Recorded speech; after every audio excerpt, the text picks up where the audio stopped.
All right, y'all. Here we go. We're coming back for the stretch and muscle rehabs portion. Okay, you can see I'll shine it down. I'm using my my shake plate, vibration plate for today. And it's okay. I'm going to get in another mile on here or so. I'm going to only stay on about 9 minutes. And then you can do your own rest of your stretch. Take it for 10 minutes, 20 minutes, 30 minutes, 40 minutes, 50 minutes, an hour, up to you. But my recommendation and advisories and tips include a stretch session weekly, a planned stretch session so that we can tune into those muscles that are bothering us and giving us some problems. I'm also going to bring in the another tool I use that I haven't used in a while, but it's very good for massage gun or whatever. It's also like a shake plate. It just vibrates up and down, and it can really find the sore spots in your muscles, which the sore spots in our muscles causes the other portion of the active or the passive or the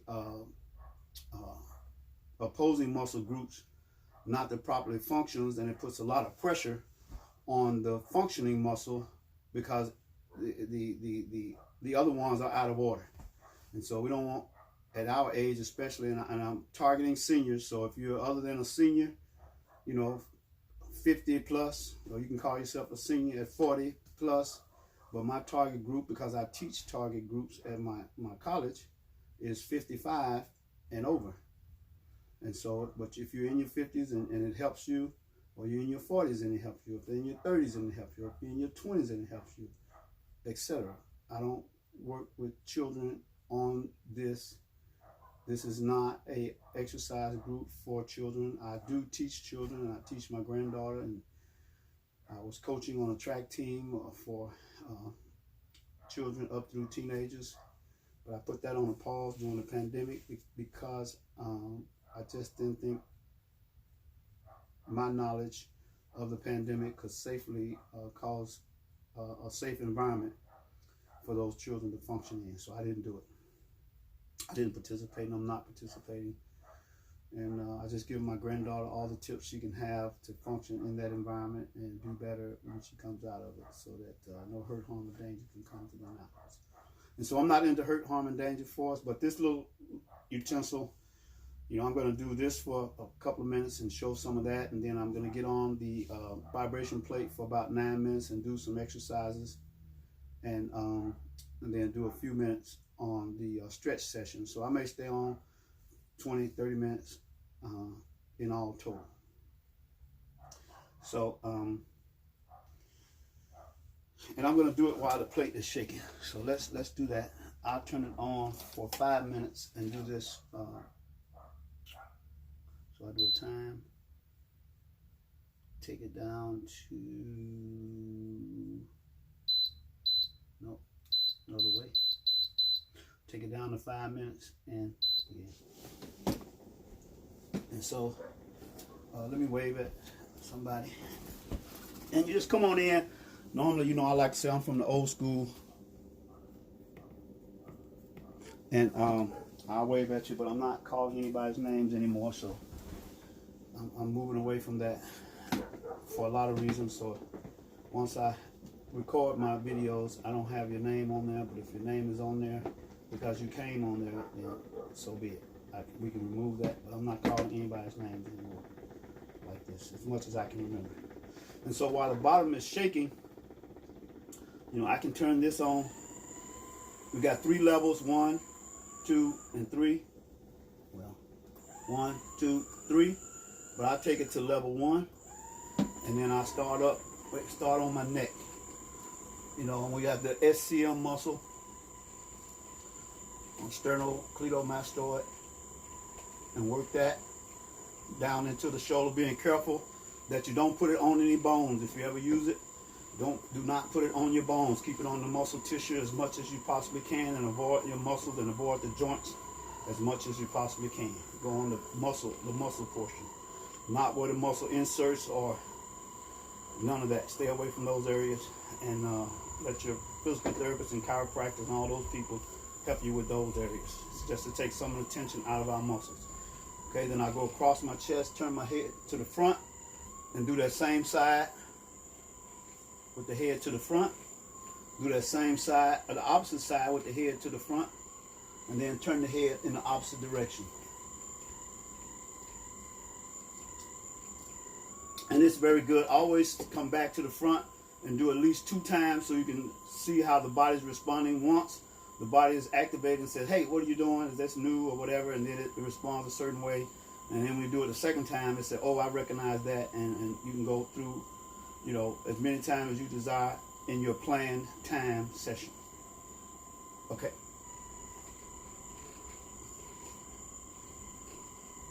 And I can tell you, I feel something vibrating at the clavicle connection of my SCM on this side that I don't feel when I turn my head this way on this side.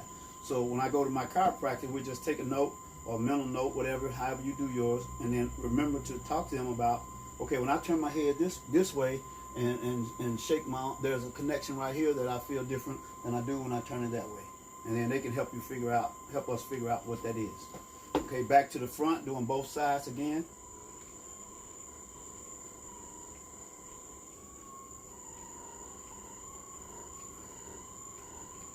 Then turn your head that way. Get this side of the SCM. And stay away from your C-spine. Don't go to the back of your neck. You can go up where the traps and work across the traps, but stay away from your spinal process. Stay away from our spinal cord, for sure. The nerves do not like to be touched, and do not, I repeat, do not get on our spinal from the cervical, the thoracic, or the lumbar. Stay away from that spine. You don't want to mess with that at all. Let a specialist take care of that. Okay, again, now we can come across the shoulders, the rotator cuff and the front deltoid, the side deltoid, and the rear delts, and work those around.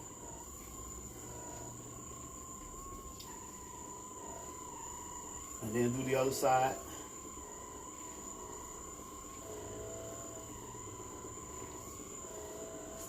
And I'll look at the chat, but I'm not going to answer a whole bunch of questions in the chat. I want this to be just a session to go. Unless the session involves something that I'm doing or something that I said, then I'll answer that.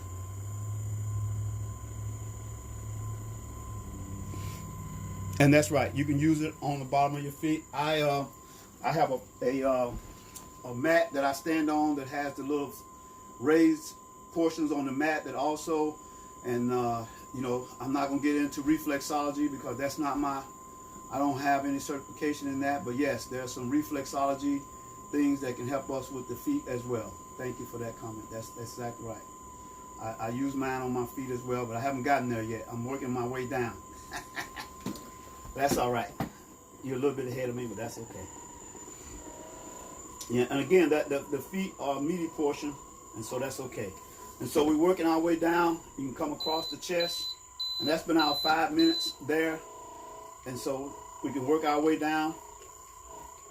And once I get ready to do the legs, I'm going to stand up. And so I'll leave it off for right now.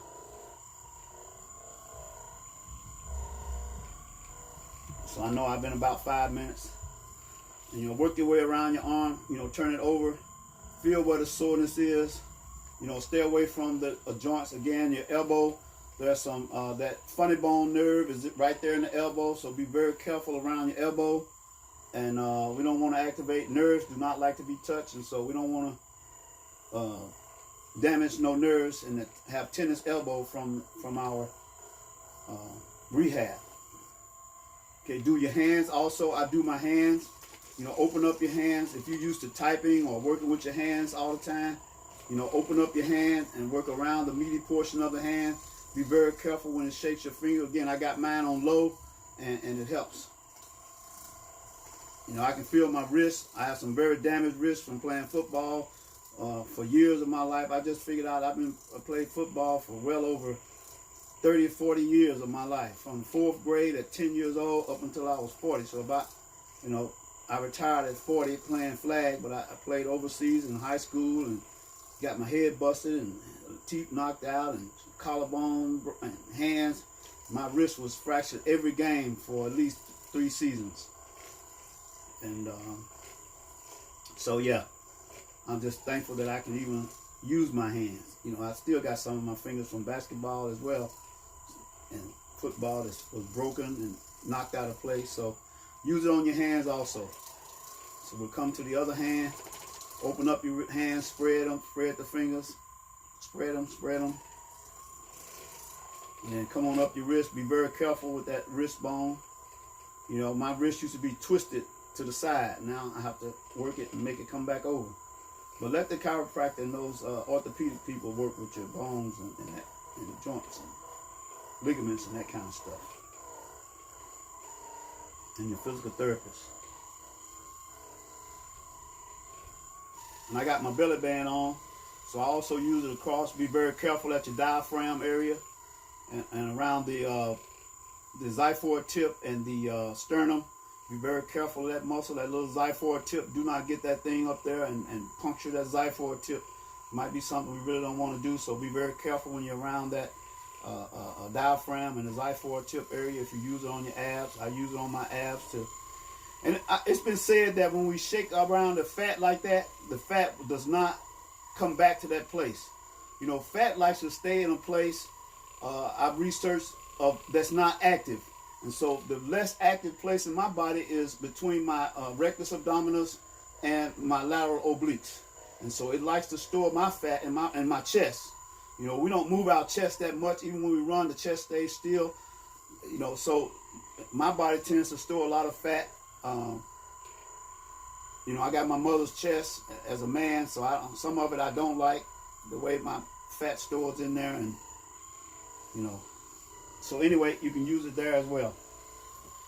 And when you come around to the lower back area, be very careful of the, you know, the hip and those processes in there, and of the lumbar. And we come around there, and okay.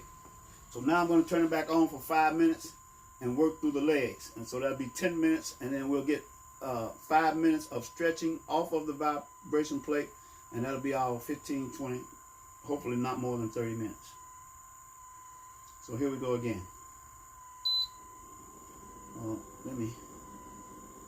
Nope.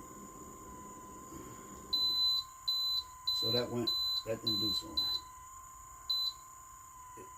I have to take it back down to 5 minutes. There we go. And then begin. Again, when you use one, just make sure you know I have my couch behind me, and I know if I lose my balance, I'm just going to try and sit down. And what I recommend is that when we lose our balance, lower your center of gravity, turn, and then I'll just sit down. Okay? Even if I don't see it, I can see it in the camera. So that's one way to do it. You know, plan your fall. We don't plan to fall, but plan to fall so that if you do fall, that we can be prepared. Be prepared.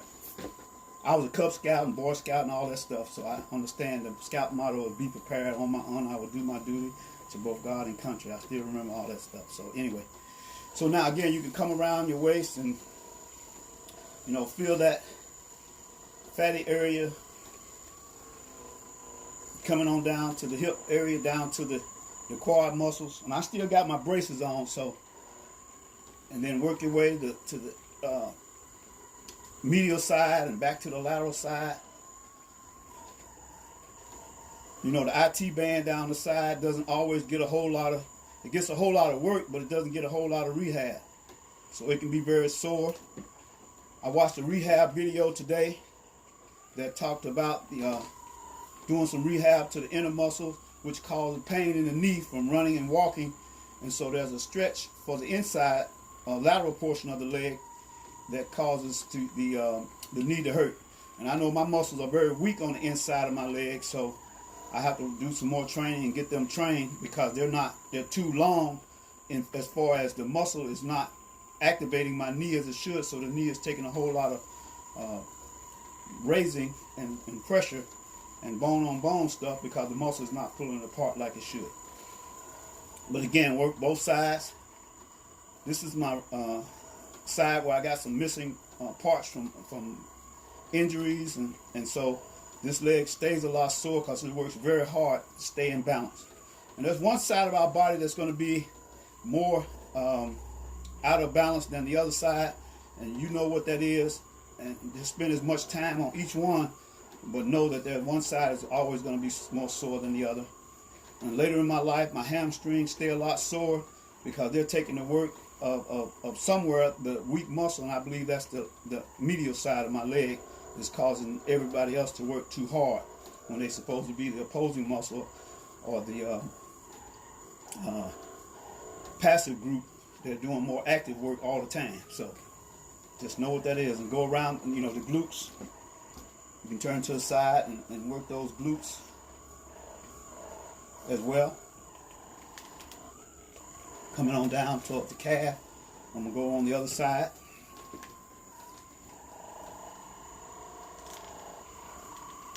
I have to work around my braces. I don't wear my braces all the time, but I do today. I'm trying to wear them for sure on my stretch day so that my bones and ligaments and joints can all line up and the muscles can all pull together, at least on the stretch day, and they get in order based on how they should be with the help in my braces that I'm supposed to be getting from the lateral, medial, and etc. So, and that's what helped my rehab from even doing it wrong all week, or I wear them every other day. I'm going to see my brace guy on Tuesday, and we're going to make some adjustments in what I'm wearing, and hopefully I'll be better. Again, being very careful to use the meaty portion of our back. We can go up the back from the lumbar up through the thoracic or the rhomboids and shoulder muscle areas. Stay away from that shoulder blade, but the muscles around that and the rhomboids and the lats and the traps, and get all those in order. My calves stay sore a lot because they take a lot of the work of my knee. So work down around the calves. And like it was said in the chat, I'm not going to do the under the bottom of my feet today because I don't want to take my shoes off. I'm going into a different session. So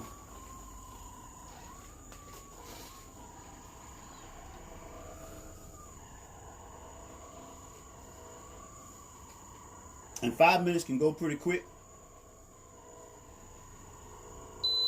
And that's our 5 minutes. Okay, so now we've had our 5 minutes sitting in the upper body. We have 5 minutes standing and the lower body. If you want to go on to do your bottom of your feet before you stretch, that's fine. Whatever order you want to put yours in, that's mighty fine by me. Now we're going to do our stretch session. I'm going to move that out of the way and bring in my little, I use a walker to put my feet up on and stretch, and I showed that sometime before. But let me move this out of the way so I won't trip over nothing. So, okay.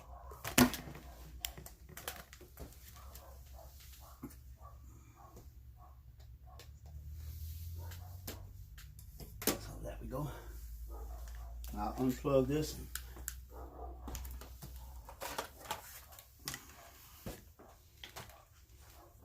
I don't know how it's still on. There it goes.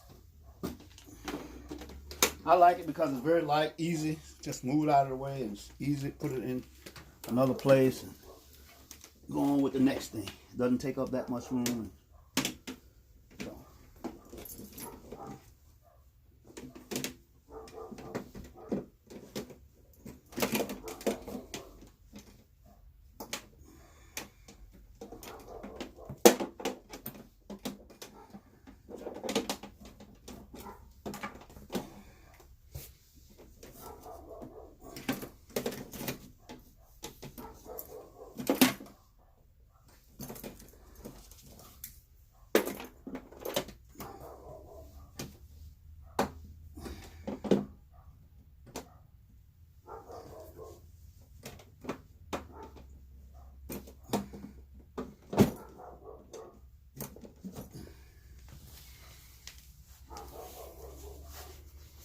Okay, here we go. Here we go.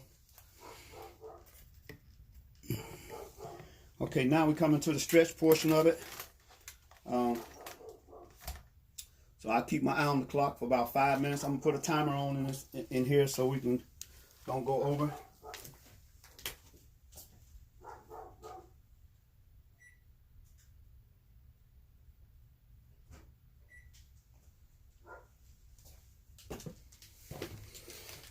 And like I said, you can make your session as long as you desire, but as long as you're getting one in at least once a week, twice if you can. And after each exercise session, we recommend you warm up and do a little light active stretching during the warm up, similar to what the exercises we're getting ready to do. And then in between exercises, you can get a little stretch in the middle of the exercise regimen, and then for sure at the end of it, a little cool down and stretch where the body is extra warm. It'll stretch a little more actively and a little more further than it would when it's cold. A warm muscle stretches better than a cold one. So again, I like my little dolly or walker because I can put my foot up on several different levels. You can see that here's a level, here's a level, here's a level, and here's a level. So if whatever level I feel like I'm good at that day, I can just move it up there. But I always start at the lower one and then move my way up.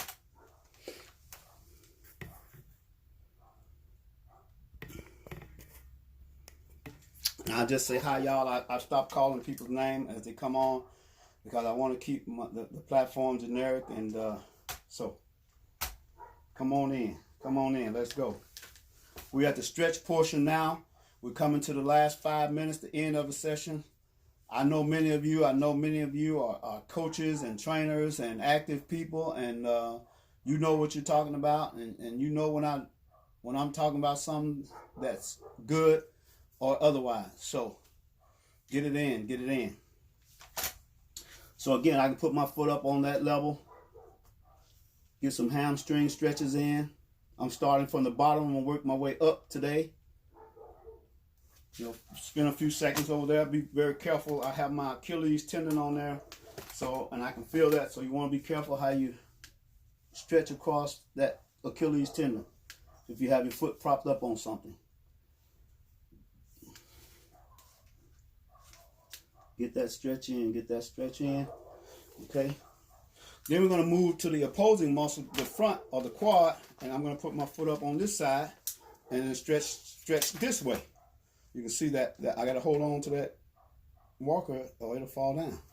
So I get that side and stretch that way. So we went from the hamstring to the quad. And I like to get mine out like this, a little higher, and get some stretches. That stretches my quad a lot more than it does my hamstring when I get it up that high. Okay? Come around to the other side. And stretch those hip flexors and hip extensors out that way.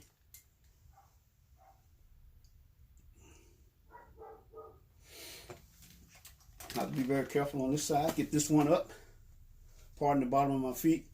And once I get my leg up this high, I can tell my quad is out of balance because it's really feeling the tension from not being stretched, because I don't raise my legs this high very often doing anything. If I was a hurdler, coach, if I was a hurdler, I would understand I need to get my stretching so I can get over those hurdles and get it going. Yes, right, that's right. And so now we're moving on up, and now I'm going to move to my waist and do some turns, and we can turn from this side.